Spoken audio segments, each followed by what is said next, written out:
सावरे म्हणा भाग 6. अधिराज पोलीस स्टेशनमध्ये त्याच्या कॅबिनमध्ये विचार करत बसला होता. नक्कीच काहीतरी घडलंय, नाहीतर साक्षी त्या गोष्टीवरून एवढी चिडली नसती. काय ते मला कळायलाच हवं. अधिराज स्वतःशीच म्हणाला. त्याने त्याचा फोन साक्षीचं दिवसभरातलं लोकेशन चेक करायला काढला. फोनवर त्या जागेचं लोकेशन झळकलं तसा तो सावध झाला. टेबलवर अपहरण झालेल्या मुलींच्या केस फाईल्स होत्या. त्या त्याने चाळल्या आणि त्या जागेचं लोकेशन फाईलमध्ये वाचून शॉक झाला. ही तिथे कशासाठी गेली होती? त्या विराजने तर बोलावलं नसेल ना तिला तिथे. पण त्याने बोलावलं म्हणून लगेच कशाला जायचं हिने? गेली ती गेली. आम्हाला कळवता आलं नसतं का हिला? एक तर आधीच एवढे धमकीचे फोन येत आहेत. किती तो निष्काळजीपणा. ही मुलगी पण ना नुसता डोक्याला ताप देते. आदिराज बडबडत होता. इतकी काळजी वाटते तिची, पण कबूल करेल तर शपथ. विक्रम त्याची बडबड ऐकून स्वतःशीच हसत म्हणाला आणि अधिराजच्या कॅबिनमध्ये शिरला. विक्रम, मी आताच तुला बोलवणार होतो. आदिराज विक्रम येताना बघून त्याला पाहत म्हणाला. विक्रम म्हणाला, काय काय झालं? Anything serious? हो. तुझी ती मैत्रीण साक्षी, ती स्वतःला काय झाशीची राणी समजते का रे? जिथे जाते तिथे 2-4 जणांना तरी झोडपूनच काढतेच. पण उठसूट असले पराक्रम करण्याचे काय परिणाम होऊ शकतात ह्याची जरा सुद्धा भीती वाटत नाही तिला. आदिराजच्या आवाजातील काळजी स्पष्ट जाणवत होती. विक्रम म्हणाला, मला तू नीट काय झालंय ते सांगशील का? आता कोणाला मारलं तिने? आणि तू तर घरी गेलास होतास ना रे? मग परत कसा आलास? अरे मी घरीच गेलो होतो. आणि त्यानंतर अधिराज विक्रमला अगदी नताशाबरोबर रेस्टॉरंटमध्ये जाण्यापासून ते साक्षीने त्या मुलांना मारण्यापर्यंत सगळं सविस्तर सांगितलं. विक्रम म्हणाला, ओ अच्छा, पण तिने चांगलंच केलं की त्या मुलांना योग्य प्रत्युत्तर देऊ. अधिराज म्हणतो, मी म्हणतच नाही ती चुकीचं वागली, पण ह्याचे परिणाम काय असू शकतात माहिती आहे ना? उद्या त्यांनी सूड वगैरे घ्यायचा प्रयत्न केला तर? बरं, ही कुठे कोणाबरोबर जाते तेही आपल्याला सांगत नाही. एक मिनिट, तिने आपल्याला का सांगावं ती कुठे कोणाबरोबर जाते ते? विक्रमने उलट प्रश्न केला. अरे तो विराज माहिती आहे ना कसा आहे तो, तरीही त्याच्याबरोबर गेली ती, आणि तेही एवढ्या उशिरा. आधिराजची जेलसी बोलली. विक्रम म्हणाला, ओके, म्हणजे ती विराज बरोबर होती ह्याचा राग आला आहे तर तुला? आधिराज इन्सिक्युअर आणि जेलस फील करतोय हे अचूक हेरले हो. म्हणजे नाही. म्हणजे अधिराज गोंधळला. अधिराज म्हणतो, you know what, you are in love. Vikram अधिराजला गोंधळलेला पाहून हसत म्हणाला, no way, I don't love Sakshi. Adhiraj तावातावात म्हणाला, पण मी केव्हा म्हटलं की यू लव्ह साक्षी? मी फक्त यू आर इन लव्ह एवढंच म्हणलो ना. विक्रमने अधिराजची चोरी बरोबर पकडली. अधिराजच्या चेहऱ्यावर त्याची चोरी पकडली गेल्याचे भाव स्पष्ट दिसत होते. तू एवढा काय पॅनिक झाला आहेस रे अधिराज? अरे साक्षी काही अशीच लिचीपिची मुलगी नाही आहे.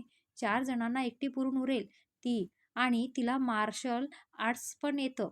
तशीच काही परिस्थिती आली तर ती त्याचा निर्भीडपणे सामना करेल ह्याचा मला पूर्ण विश्वास आहे. विक्रम अधिराजला समजावत म्हणाला. अधिराज म्हणतो, आज काहीतरी घडलंय विक्रम, जे तिने आपल्यापासून लपवलंय. नक्कीच काहीतरी गंभीर असणार. एक काम कर, तिला आत्ताच्या आत्ता कॉल कर आणि उद्या इथे यायला सांग. चांगलीच खबर घेतो तिची उद्या.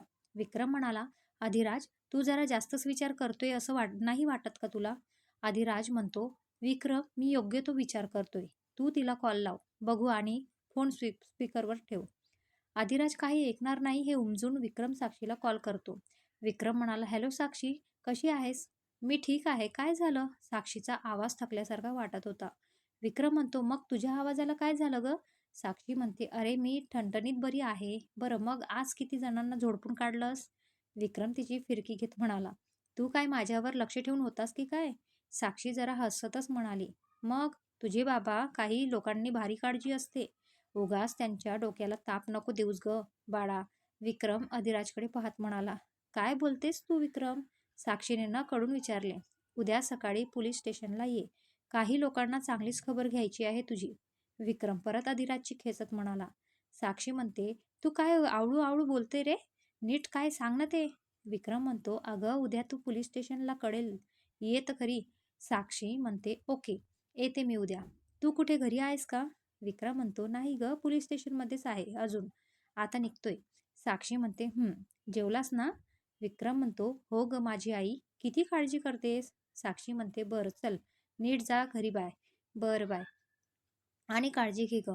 विक्रमने एवढं बोलून फोन ठेवून दिला. आधिराज म्हणतो, मगाशी ती त्या मुलांना ज्याप्रमाणे मारत होती, ते बघून तरी कोणीही म्हणणार नाही, ही इतकी केअरिंग असेल. अशीच आहे ती. त्या त्यावेळेस ते रूप धारण करते. सगळ्यांपेक्षा खूप वेगळी आहे, तरीही सगळ्यांना समजावून घेते. एवढी वर्ष झाली, पण मी तरी आजपर्यंत तिच्यासारख्या मुलीला पाहिलं नाही. तिच्यासारखीच तीच. विक्रम भरभरून साक्षीबद्दल बोलत होता आणि अधिराज मंत्रमुग्ध होऊन ऐकत होता. साहेब, त्या माणसाला आम्ही पकडले. सध्या त्याला नेहमीच्या अड्ड्यावर ठेवलंय. रात्री 11च्या दरम्यान विराजला त्याच्या माणसाचा फोन आला. विराज म्हणाला, काही बोलला का तो? विराजचा माणूस म्हणतो, नाही साहेब, तो तोंड उघडायलाच तयार नाही. जाम मुरलेला वाटतोय. विराज म्हणाला, ठीक आहे, ये तुम्ही. तोपर्यंत त्याच्याकडे नीट लक्ष ठेवा. अधिराज पोलीस स्टेशनमधून कधीचाच निघाला होता. विक्रम घरी जायला निघतच होता की त्याला विराजचा कॉल आला. याने आता का कॉल केला असेल? विक्रम घड्याळाकडे बघत फोन रिसीव्ह करत म्हणाला.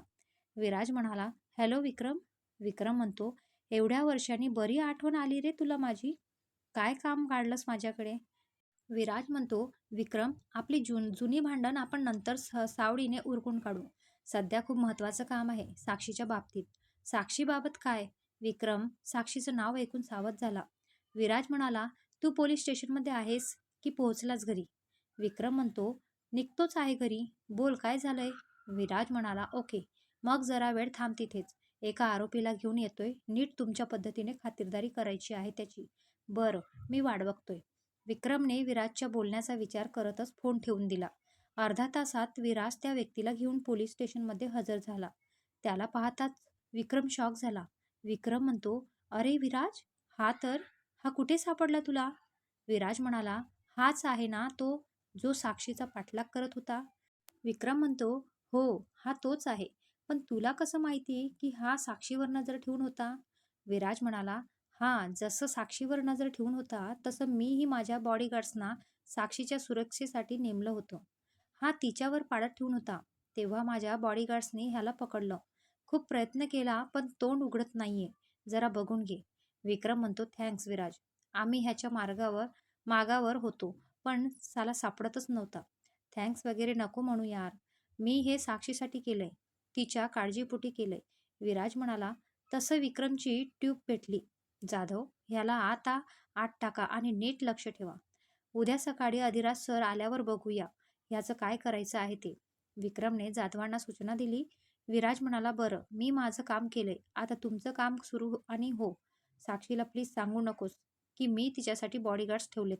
नो, डोंट वरी. नाही सांगणार मी तिला. पण तुझ्यात खूप चांगला बदल झालाय रे. आवडलं मला. विक्रम विराजच्या खांद्यावर हात ठेवत म्हणाला, आमच्या साक्षीबाईंची कृपा. विराज हसतच म्हणाला आणि विक्रमचा डाऊट कन्फर्म झाला. साक्षी, कसं काय? विक्रम मुद्दामच म्हणाला. विराज म्हणाला, खूप मोठी स्टोरी आहे, नंतर सांगेन एक दिवस. चल आता घरी जाऊया, खूप उशीर झालाय. विक्रम म्हणतो, हो, तू हो पुढे, मी जरा त्याला ताब्यात घेतल्याची प्रोसिजर पूर्ण करून येतो. बरं, ठीक आहे, आणि काहीही मदत लागली तर मित्र म्हणून हक्काने सांग. विराज विक्रमचा निरोप घेऊन पोलीस स्टेशनमधून बाहेर पडला. आधिराज, तुला टक्कर घ्यायला कॉम्पिटिटर मैदानात उतरलाय. लवकरात लवकर तू काही ॲक्शन घेतली नाहीस तर साक्षी तुझ्या हातून निसटणार, एवढं नक्की. मजा येणार आहे आता. विक्रम स्वतःशी हसत म्हणाला. दुसऱ्या दिवशी साक्षी सकाळीच पोलीस स्टेशनमध्ये पोहोचली होती. साक्षी, आज सकाळी सकाळी इकडे कशी काय? तिला पाहताच जाधवांची चौकशी केली. साक्षी म्हणते, अहो काका, ते विक्रम सरांनी बोलावलं होतं. जाधव म्हणाले, विक्रम साहेब अजून आले नाहीत आणि अधिराज साहेब आज उशिरा येणार आहेत. ठीक आहे, मी वाट बघते. साक्षी तिथल्या एका बाकावर जाऊन बसली आणि जगताप मॅडमशी गप्पा मारत होती की तेवढ्यात तो कालचा अटक केलेला गुंडा साक्षीला म्हणाला, एवढे दिवस मला मागे मागे फिरवत होती आणि आज अशी आपणहून समोर आलीस? साक्षीने आवाजाच्या दिशेने पाहिले आणि ती शॉक झाली. लॉकअपमध्ये तोच माणूस होता जो एवढे दिवस तिच्यावर पाळत ठेवून होता. जरा जवळ या ना मॅडम. तुम्ही दुरून एवढ्या कडक दिसत आहात, तर जवळून काय आयटम दिसता ते पाहायचं आहे मला. तो गुंडा विचित्र हसत म्हणाला. जाधव म्हणाले, हे तोंड आवर हां तुझं. कोणाशी बोलत आहेस ते माहिती तरी आहे का तुला? गुंडा म्हणतो, माझ्या आयटमशी बोलतोय मी. तुला काय प्रॉब्लेम आहे रे म्हाताऱ्या? साक्षीला राग अनावर झाला. तिने हाताच्या मुठी आवडल्या. तिला त्या क्षणी जाऊन त्याचा जीव घ्यावासा वाटला होता. जाधव, लॉकअप उघडा. साक्षी रागाने लालबुंद झाली. जगताप मॅडम म्हणाल्या, साक्षी शांत हो, साहेब येतीलच एवढ्यात. ते आल्यावर मीच बघते ह्याच्याकडे. जाधव काका तुम्ही लॉकअप उघडताय ना? साक्षीने जगताप मॅडमकडे सरळ सरळ दुर्लक्ष केलं. आज साक्षी साहेबांना कळलं तर खूप रागावतील ग ते. त्यांना येऊ दे, मग मीच ह्याला तुझ्या समक्ष त्यांच्यासमोर उभं करतो. जाधव साक्षीला समजावत म्हणाले. साक्षीने त्याचं काही न ऐकता सरळ जाधवांच्या हातात लॉकअपची चावी घेतली. ती लॉकअप उघडून आत गेली आणि लॉकअप लॉक केले. जाधव आणि जगताप मॅडमनी तिला खूप अडवायचा प्रयत्न केला, पण ऐकेल ती साक्षी कसली. ते दोघेही बाहेर उभं राहून साक्षीचे रौद्र रूप बघत होते. काय रे, जाम माज चढलाय ना तुला? आता सगळा माज उतरवते तुझा. साक्षी रागाने थरथरत होती. ए ना डार्लिंग, मी कधीची वाट पाहतोय तुझी. तो गुंडा कुस्तीत हसत तिला अजून चिडवत होता.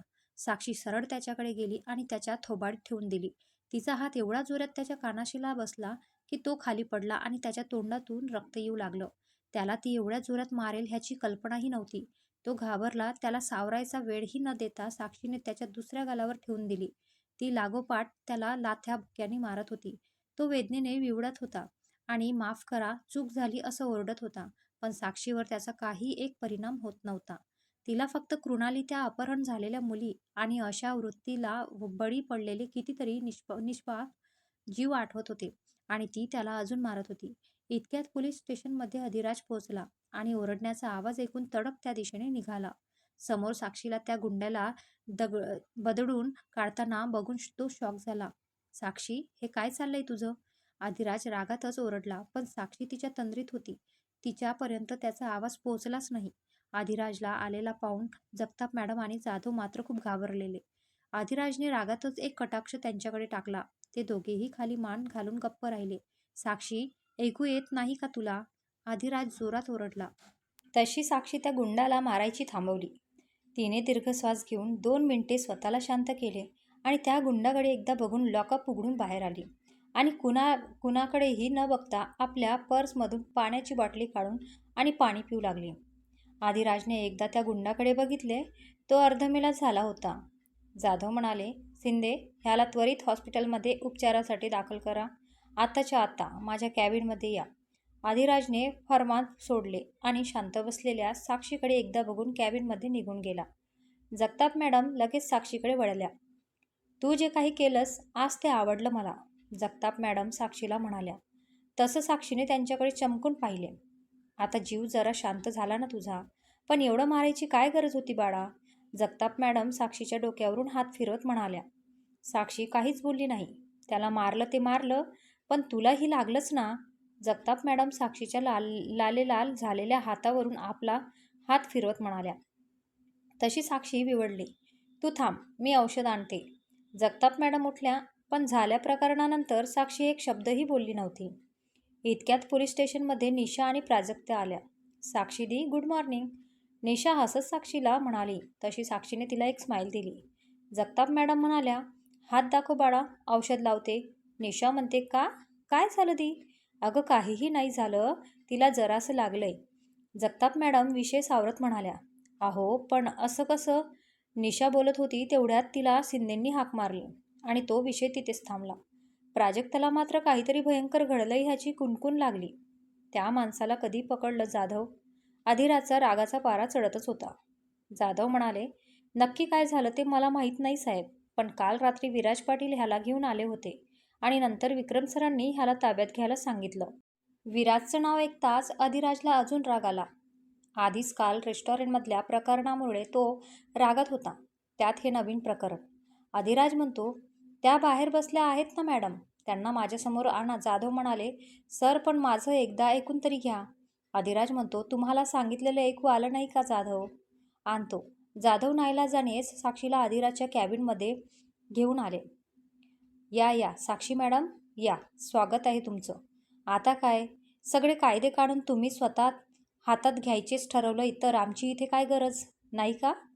काढा, सगळ्यांना मारून काढा, बदडून काढा, काय पाहिजे ते करा. आता तर तुम्हाला तुमच्या विराज साहेबांची सुद्धा मदत होते म्हटल्यावर विचारणार तरी कोण आहे ना तुम्हाला? जिथे जाता तिथे कोणाला तरी मारून मोकळ्या होता तुम्ही. असली दादागिरी दाखवण्याच्या पलीकडे अजून काही येतं का तुम्हाला? कायद्याचे पालन करायचे सोडून फक्त उल्लंघन करत राहता. मागे कृणाली केसमध्ये तेच केलं आणि आता परत तेच.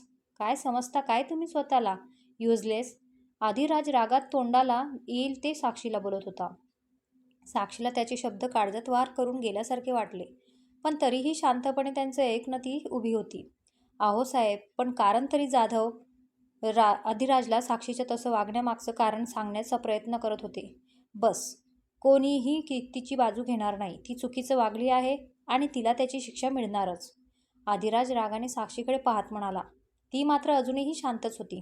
जगताप मॅडमना आणि जाधवांना तिच्या अशा प्रकारे गप्प राहण्याची काळजी वाटू लागली. मी जोपर्यंत हिला इथून जा म्हणून सांगत नाही, तोपर्यंत ही इथेच पोलीस स्टेशनमध्येच बसून राहील आणि हिच्या शिक्षेचं नीट पालन होत आहे हे बघण्याची जबाबदारी जगताप मॅडम तुमची. समजलं?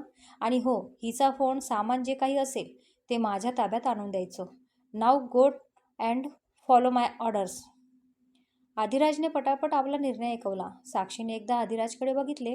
तिला त्याच्याशी बोलायचं होतं, कारण पटवून द्यायचं होतं. पण अधिराज तिच्याकडे अजूनही खूप रागात पाहत होता. त्यांची नजरानजर झाली तसं तिला खूप काही सांगायचं आहे, बोलायचं आहे असं अधिराजला उगाच वाटू लागलं. पण त्याचा राग त्याच्या विचारशक्तीवर मात करत होता. साक्षीने क्षणभर डोळे मिटून घेतले आणि कॅबिनच्या बाहेर निघून गेली.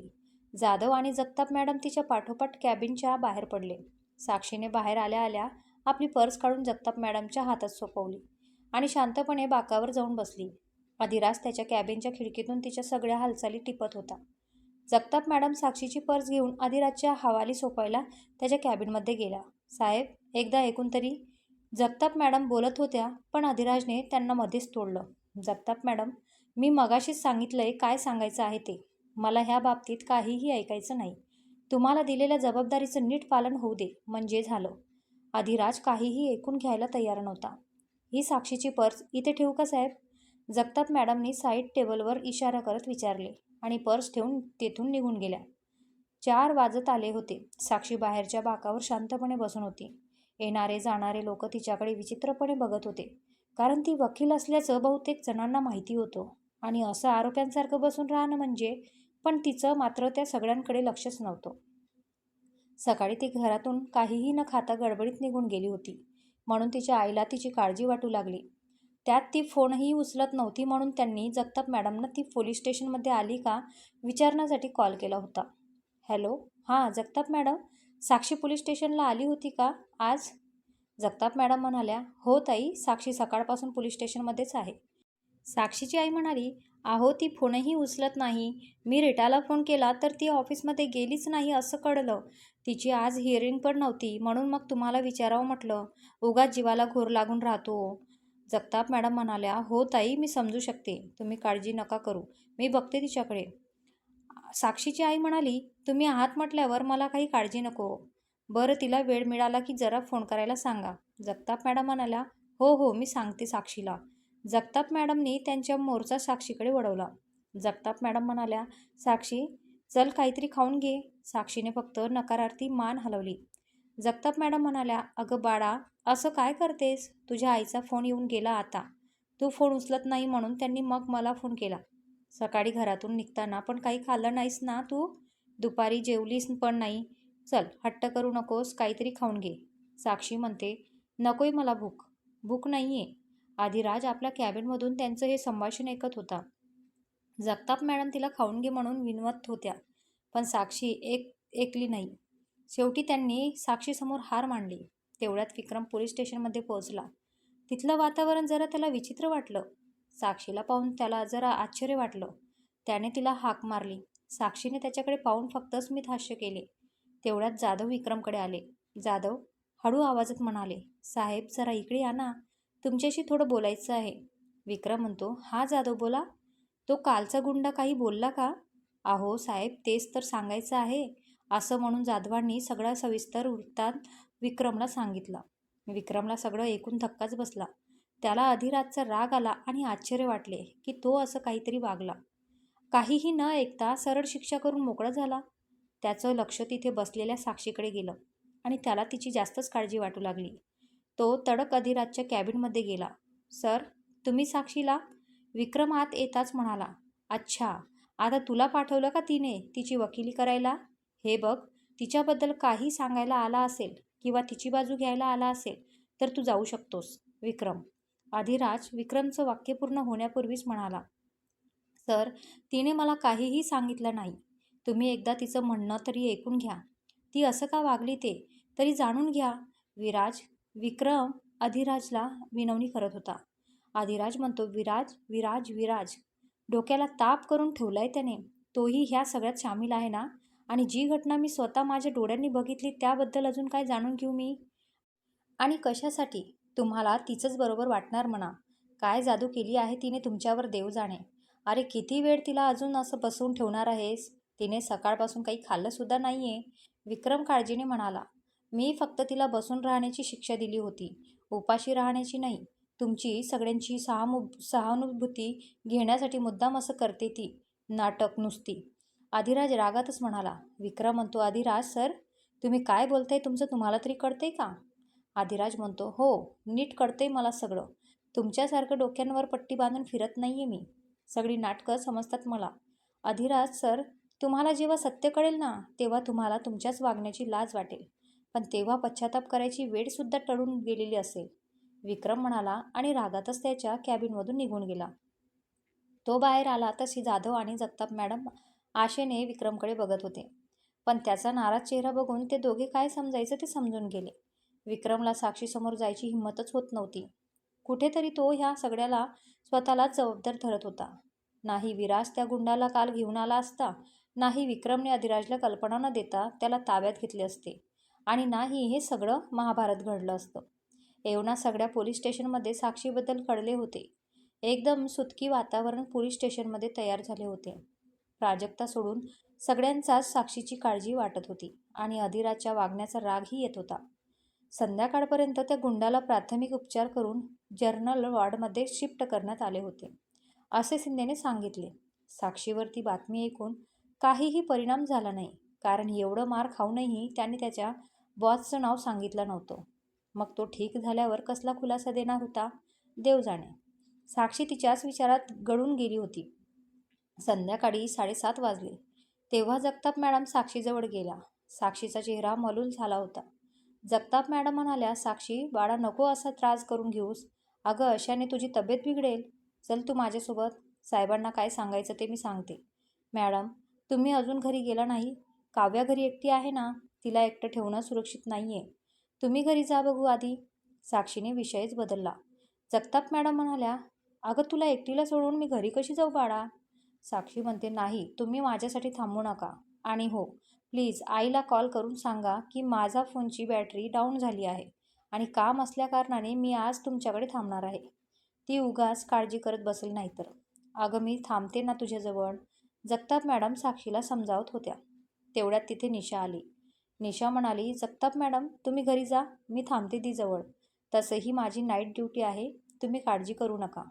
बरं बाई, पण नीट काळजी घे तिची, आणि काही लागलं तर लगेच मला कॉल कर, कळलं?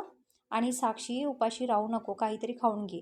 जगताप मॅडम शेवटी घरी जायला तयार झाल्या. रात्री 8:30 वाजता अधिराज घरी जायला निघाला. त्याची नजर शांत बसलेल्या साक्षीवर पडली. तिचा थकलेला उदास चेहरा बघून क्षणभर त्याच्या काळजात कालव झाली. पण दुसऱ्याच मिनिटाला त्याच्या डोळ्यात राग उतरला आणि तो तिच्याकडे रागाने पाहू लागला.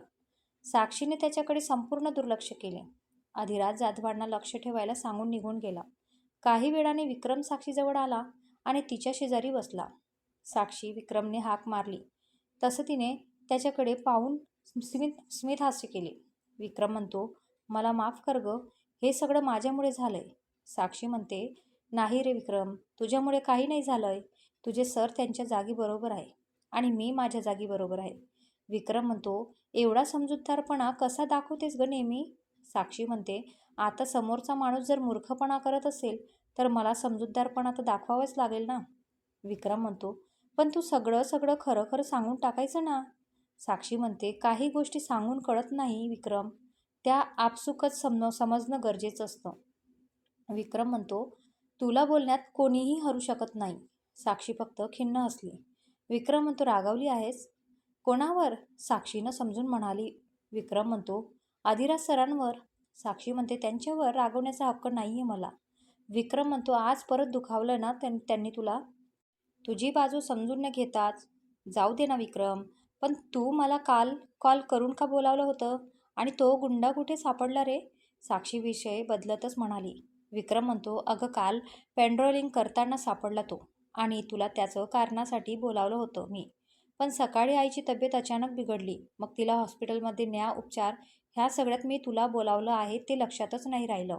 साक्षी म्हणते, ओ, पण मग काकूंची तब्येत कशी आहे आता? म्हणजे काही सिरियस नाही ना? विक्रम म्हणतो, नाही ग, तसं सिरियस नाही आहे. आता तिचं वयही झालं आहे ना. साक्षी म्हणते, काळजी घे त्यांची. तेवढ्यात विक्रमचा फोन वाजला. हॅलो? फोनवरील व्यक्ती, हो बघतोय, जमतं का? विक्रम फोनवरील व्यक्तीला म्हणाला आणि फोन ठेवून दिला. साक्षी म्हणते, काय झालं विक्रम? एवढं कसलं टेन्शन घेतलंस?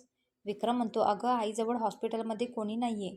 मी तसं शेजारच्या काकूंना सांगितलं होतं आजचा दिवस थांबायला, पण त्यांना ऐन वेळेस कुठेतरी जावं लागतंय. साक्षी म्हणते, मग त्याच्यात टेन्शन घेण्यासारखं काय आहे? तू निघतो आहेस ना आता घरी, जा की आईजवळ. विक्रम म्हणतो, साक्षी अगं पण तुला असं इथे एकटीला सोडून मी कसं जाऊ? मला नाही पटत ते. विक्रम, तुझ्या आईला सध्या तुझी गरज आहे. आणि तसंही निशाची आज नाईट शिफ्ट आहे. ती आहे माझ्यासोबत. तू बिंदास जा आणि आईची काळजी घे. साक्षीने विक्रमचा हात हातात घेतला आणि त्याला समजावू लागली. तू ना आई होतेस कधी कधी सगळ्यांची. विक्रम हसत तिच्या डोक्यावर हात ठेवत म्हणाला. साक्षी म्हणते, असं असताना हँडसम दिसतोस तू. नाहीतर आपलं ते टेन्शनमध्ये सुटकी चेहरा करून बसायचं. विक्रम म्हणतो, तू पण ना साक्षी नमुना आहेस. साक्षी म्हणते, हो माहीत आहे मला. चला आता लवकर निघ, नाहीतर हाकलून लावेन. विक्रम म्हणतो, तू काळजी घे, सगळं व्यवस्थित होईल, बाय. विक्रम गेल्यावर निशा आणि साक्षी जरा वेळ गप्पा मारत बसल्या. निशाने खूप आग्रह करूनही साक्षीने काही खाल्लं नाही. मग निशाने विषय सोडला. बोलता बोलता निशा झोपून गेली. साक्षी तिथून उठली आणि बाहेर जाण्यासाठी वळली. तोच तिला गरगरल्यासारखं झालं.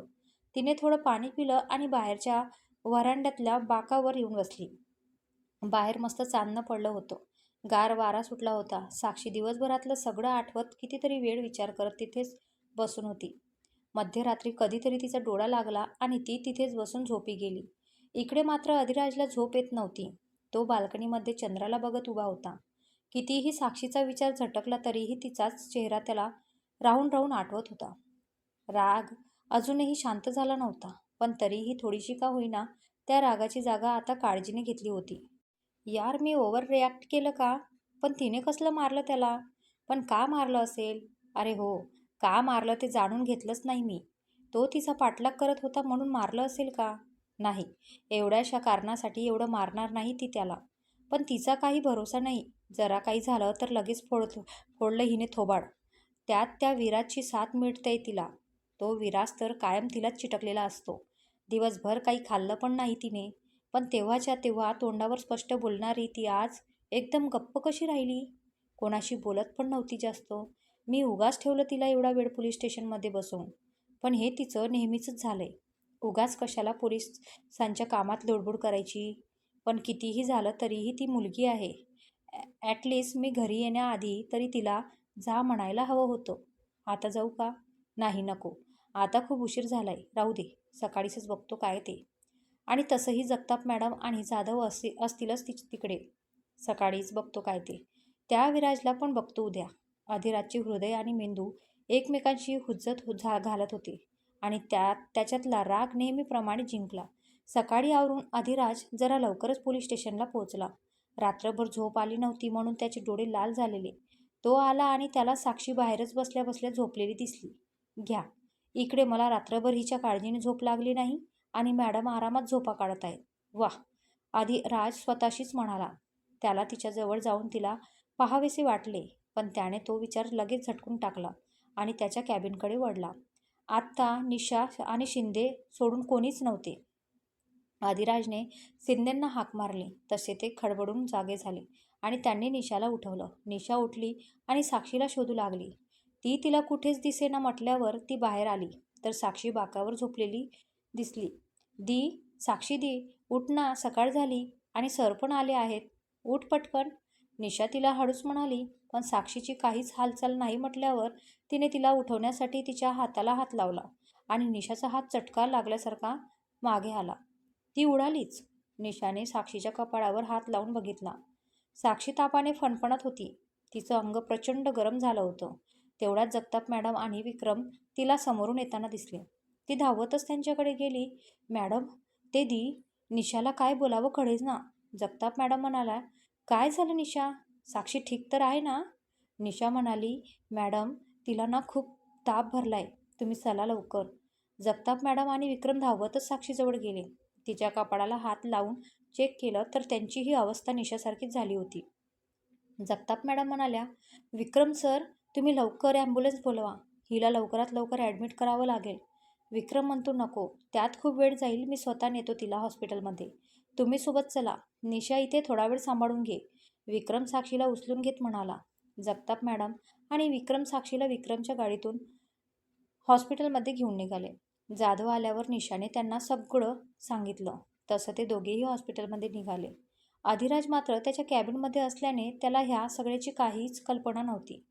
8:30 वाजून गेले तरीही पोलीस स्टेशनमध्ये अजून कोणी कसं आलं नाही, असा विचार करून अधिराजने शिंदेंना बोलावलं. शिंदे, अजून ड्युटीवर कोणी कसं आलं नाही? सगळे झोपून पडलेत की काय? अधिराजचा रोख साक्षीकडे होता. साहेब, ते म्हणजे सगळे हॉस्पिटलमध्ये गेले आहेत, शिंदे कचरत म्हणाले.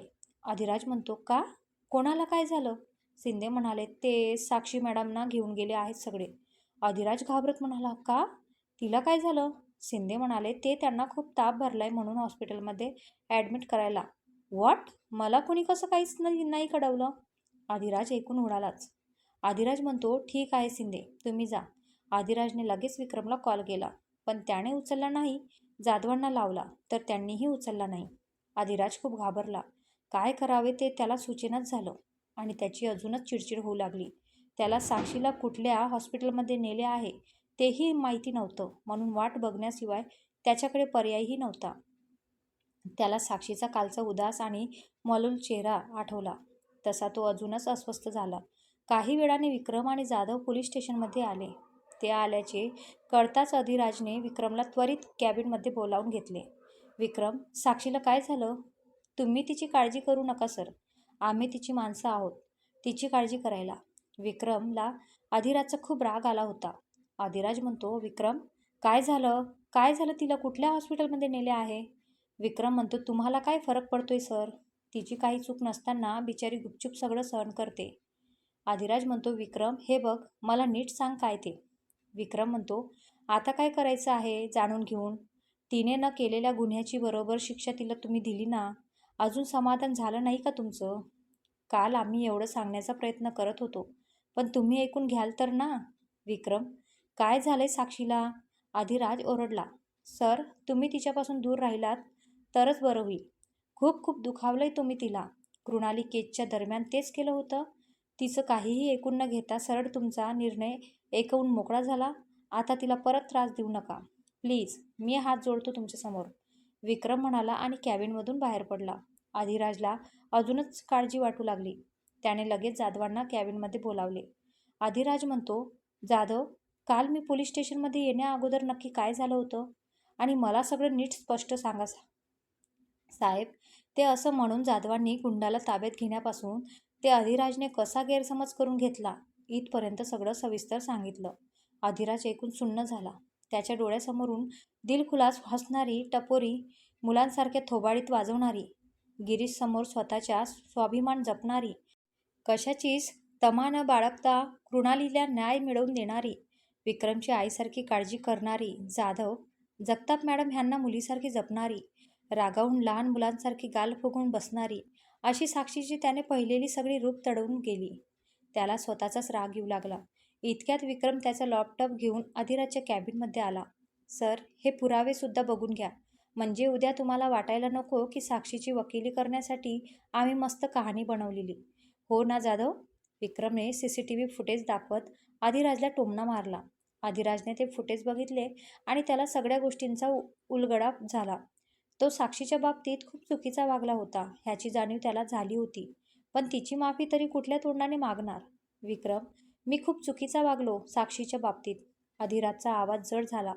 विक्रम म्हणतो, मी म्हणलो होतो तुम्हाला, जेव्हा सत्य कळेल तेव्हा पश्चाताप करायची वेळ गेलेली असेल.